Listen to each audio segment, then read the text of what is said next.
Le crapaud perché.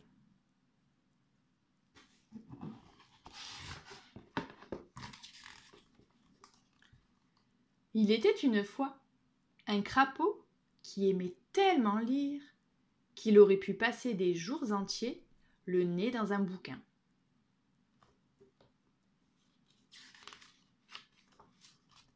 Mais il appartenait à une sorcière qui l'arrachait sans pitié à ses lectures quand elle avait besoin de lui.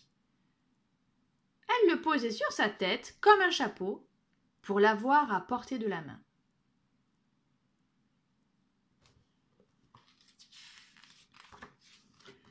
Tandis qu'ainsi perché le crapaud s'ennuyait, la sorcière préparait gaiement sa cuisine maléfique. « Voici, s'exclamait-elle, d'appétissants asticots, des araignées superbes, des crottes de bique bien sympathiques.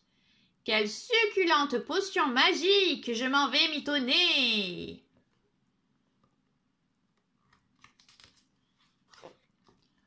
Quand le tout était bien mélangé, juste avant la cuisson, la sorcière ordonnait « Allez, crapaud, c'est le moment d'ajouter la touche finale. Donne-moi ta bave irremplaçable. » Bien à contre-cœur, le crapaud crachait en essayant de ne pas manquer la cuillère.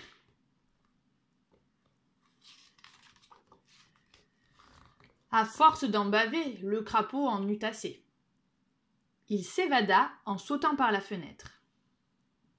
La sorcière le poursuivit à travers prés et bois. À 2 doigts d'être rejoint, le crapaud, dans un dernier bond, plongea dans la mare aux grenouilles. La sorcière jugea inutile de le chercher parmi tous ceux qui coassaient, bavassaient, sautillaient et nageaient dans la mare. Elle rentra en maugréant. « Je t'aurai quand même, vieux pustuleux, je reviendrai demain. »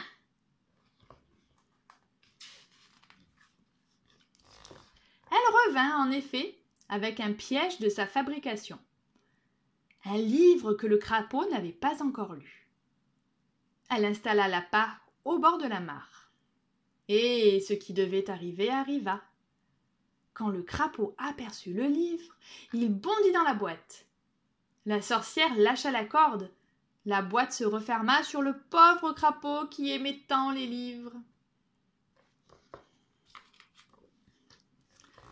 La sorcière ramena chez elle le crapaud prisonnier. Et il retrouva sa place habituelle, mais cette fois solidement attaché.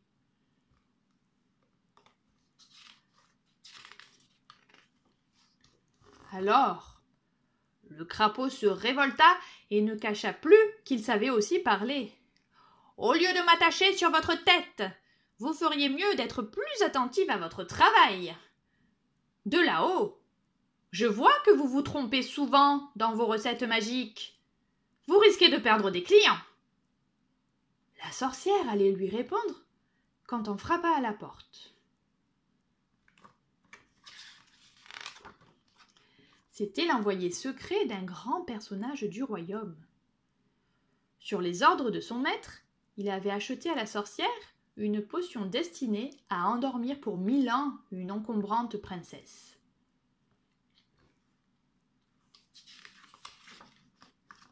La porte à peine ouverte, le messager s'écria avec colère. « Regardez un peu la princesse! Depuis qu'elle a bu votre potion, elle n'a jamais été aussi bien réveillée. Vous m'avez trompé sur la marchandise. Cela mérite punition. » Et il asséna à la sorcière un coup de poing vengeur et bien ajusté.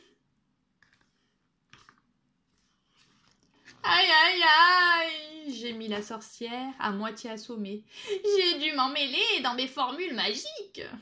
Tu as raison, crapaud. Je n'ai plus ma mémoire d'antan. Qu'allons-nous devenir ?»« Allons, allons, rien n'est perdu, » assura le crapaud. « Toutes les recettes d'envoûtement, magie noire et autres maléfices sont dans des livres du grenier que vous m'empêchez de lire. Détachez-moi. Nous allons nous organiser. » À partir de ce jour, une nouvelle vie commença. L'un lisait les recettes et crachait volontiers dans la soupe quand il le fallait.